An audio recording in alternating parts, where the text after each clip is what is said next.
नमस्कार दोस्तों, मैं विनीत कुमार स्वागत करता हूँ आप सभी का अपने इस यूट्यूब चैनल पर। दोस्तों आज का जो हमारा टॉपिक है वो लास्ट टॉपिक है दोस्तों। यूनाइटेड नेशन के जो ऑर्गन हैं उनको लेकर, प्रिंसिपल ऑर्गन जो हैं उनमें से जो लास्ट है अभी हमारे पास वो है द सेक्रेटेरिएट, या जिसे सचिवालय भी कहा जाता है, या जिसको आम भाषा में आप बाबू लोग भी कहते हैं, ब्यूरोक्रेसी भी कहते हैं। तो ये दोस्तों बड़ी ऑब्वियस सी बात है, एक एग्जीक्यूटिव आर्म है, यानी कि जितने भी डिसीजन होते हैं यूएन के या उनके प्रिंसिपल ऑर्गन के, जैसे इकोनॉमिक सोशल काउंसिल है, ट्रस्टीशिप काउंसिल है, तो उसमें ये काफ़ी रोल प्ले करता है। यानी कि पॉलिसीज़ बनाने में, उनका जो एक ड्राफ्ट तैयार करने में और उसका इम्प्लीमेंटेशन करने में, ये दोनों तरफ से जो है बहुत सहायक होता है। सेम वही पोजीशन है जो हमारे यहाँ पर जो ब्यूरोक्रेसी में होती है, या जो हमारे जैसे संसद के अंडर जो सेक्रेटरीज होते हैं, ठीक वही जो एक इनका जो ट्रेडिशन है यूनाइटेड नेशन के साथ, वो इस सेक्रेटेरिएट का है। और हेड जो इसका बड़ी ऑब्वियस सी बात है secretary general of the United nation है, जो कि एट प्रेजेंट जो है हमारे पास एंटोनियो गुटरेस, जो कि पुर्तगाल से हैं। और फर्स्ट जो इसके, याद रखिएगा इसको, सेक्रेटरी जनरल जो थे यूनाइटेड नेशन के, वो थे ट्राइगेबलाई, या ट्रिगेबलाई बोल लीजिए, ट्राइगेबलाई बोल लीजिए। ये दोस्तों नॉर्वे से बिलोंग करते थे, नॉर्वे जो कंट्री है। तो देखा जाए तो दोस्तों जो सेक्रेटेरिएट है, इसका जो पर्पज़ है, पहले तो जैसे एजेंडा सेट करना कि क्या पॉलिसी होनी चाहिए, फिर उसका इम्प्लीमेंटेशन। बड़ी ऑब्वियस सी बात है, इम्प्लीमेंटेशन तब तक नहीं हो सकता जब तक कि वो एक पूरा जो एक ऑफिशियल प्रोसेस है उससे गुजरे। तो वो ऑफिशियल प्रोसेस जो है वो इनके पास होती है। जहाँ तक इसका डिवीज़न का सवाल है तो दोस्तों सेक्रेटेरिएट जो है वो डिपार्टमेंट्स और ऑफिस में डिवाइड किया गया है। डिपार्टमेंट बड़ी ऑब्वियस सी बात है, होल एंड होल एक किसी पर्टिकुलर इशू पे काम करता है। ऑफिस जैसे सेक्रेटरी जनरल है, उसका ऑफिस है।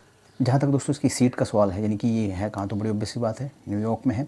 हालांकि कुछ इसके ऑफिस जो कि रीजनल अरेंजमेंट से कंसर्न है या किसी पर्टिकुलर ऑब्जेक्टिव से कंसर्न है, वो न्यूयॉर्क से बाहर भी हैं, कुछ ऑफिस हैं, सारे नहीं।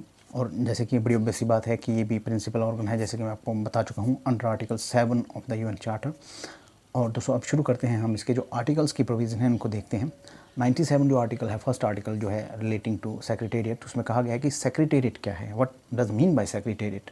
उसमें कहा है कि सेक्रेटेरिएट का मतलब है सेक्रेटरी जनरल, और जो स्टाफ है उसका, या उसके अधीन जितना भी स्टाफ है, उसको हम कुल मिला के कह सकते हैं कि ये सेक्रेटेरिएट है या सचिवालय है। जहाँ तक सेक्रेटरी जनरल की बात है दोस्तों, तो उसकी अपॉइंटमेंट जो की जाती है वो जनरल असेंबली के द्वारा की जाती है, और इस पर जो रिकमेंडेशन होती है वो होती है सिक्योरिटी काउंसिल की। और दोस्तों सेक्रेटरी जनरल को इसी आर्टिकल के अंडर चीफ एडमिनिस्ट्रेटिव ऑफिसर भी कहा गया है यूनाइटेड नेशन का। नेक्स्ट दोस्तों आर्टिकल 98, इसमें कहा गया है कि secretary general as it is, जैसे कि सेक्रेटरी जनरल है, काम करेगा किसके लिए, जनरल असेंबली की मीटिंग में, सिक्योरिटी काउंसिल की मीटिंग में, और इकोनॉमिक सोशल काउंसिल और ट्रस्टीशिप काउंसिल की मीटिंग्स होती हैं, तो उनमें ये as it is secretary general की कैपेसिटी से काम करेगा। और साथ ही साथ और कोई फंक्शंस जो कि इन सभी ऑर्गन के द्वारा इसे दिए जाते हैं उनको भी परफॉर्म करेगा। और इसके साथ दोस्तों ये एनुअल रिपोर्ट भी देगा जनरल असेंबली को relating to the work of other organs, कि जो बाकी ऑर्गन्स हैं उन्होंने क्या क्या काम किया है पूरे साल, या उनकी क्या आउटपुट रही है। इसके साथ ही दोस्तों आर्टिकल 19 के अंदर कहा गया है कि सेक्रेटरी जनरल किसी भी सिचुएशन, यानी कि ओवर द वर्ल्ड कहीं कोई ऐसी सिचुएशन है जिससे कि ये लगता हो कि इससे जो पूरी दुनिया की जो पीस सिक्योरिटी जो है उसको थ्रेट है, तो वो उस पर भी जो ध्यान जो है आकर्षित कर सकता है। आर्टिकल 100 यानी 100 के अंडर जो सेक्रेटरी जनरल के बारे में एक बात और कही गई है, साथ ही उनके स्टाफ के बारे में भी, कि ये सेक्रेटरी जनरल और स्टाफ जो है वो किसी भी देश से किसी तरह की कोई भी इंस्ट्रक्शन नहीं लेंगे, या किसी भी ऑर्गेनाइजेशन से जो कि यूएन से बाहर है उससे किसी भी तरह की कोई इंस्ट्रक्शन, कोई हिदायत, कोई डायरेक्शन, कोई किसी तरह का कुछ भी स्वीकार नहीं करेंगे, या उन पर वो थोपा नहीं जाएगा। और साथ ही दोस्तों इस आर्टिकल के अंदर ये भी कहा गया है कि जितने भी मेंबर्स हैं यूनाइटेड नेशन के, वो जो रिस्पेक्ट करेंगे सेक्रेटरी जनरल के ऑफिस को, और किसी भी तरह का उस पर इन्फ्लुएंस या किसी भी तरह का उनको कोई भी दबाव डालने की कोशिश नहीं करेंगे।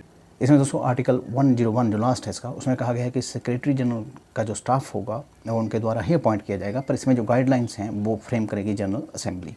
साथ ही इसमें कहा गया है दोस्तों कि अप्रोप्रिएट स्टाफ, यानी कि एक सफिशेंट स्टाफ जो है वो दिया जाएगा इकोनॉमिक सोशल काउंसिल को, ट्रस्टीशिप काउंसिल को, जनरल असेंबली को, और जितने भी ऑर्गन्स हैं यूनाइटेड नेशन के। इसमें दोस्तों जो स्टाफ है सेक्रेटरी जनरल का, उसकी अपॉइंटमेंट के लिए 2 कंडीशन दी गई हैं कि ये होनी चाहिए। फर्स्ट है highest standard of efficiency, competence and integrity, और सेकंड है ज्योग्राफिकल इक्वालिटी। यानी कि ज्योग्राफिकली जो स्टाफ है उसकी अपॉइंटमेंट इस तरह से की जाए कि वो हर नेशन से आएँ। ऐसा ना हो कि किसी रीजन से ज़्यादा स्टाफ या किसी रीजन से कम या किसी रीजन से बिल्कुल ही स्टाफ ना हो, वो सिचुएशन नहीं होनी चाहिए। तो यानी कि उसका इक्वल एक डेमोक्रेटिक वे में डिस्ट्रीब्यूशन करना है और वहीं से स्टाफ को अपने ऑफिस में चुनना है। स्टाफ जो है इसका दोस्तों वो परमानेंट भी होता है और टेम्परेरी भी होता है। तो ये है दोस्तों सेक्रेटरी जनरल का टॉपिक। लाइक करिए, सब्सक्राइब करिए, शेयर करिए and thank you very much and good bye.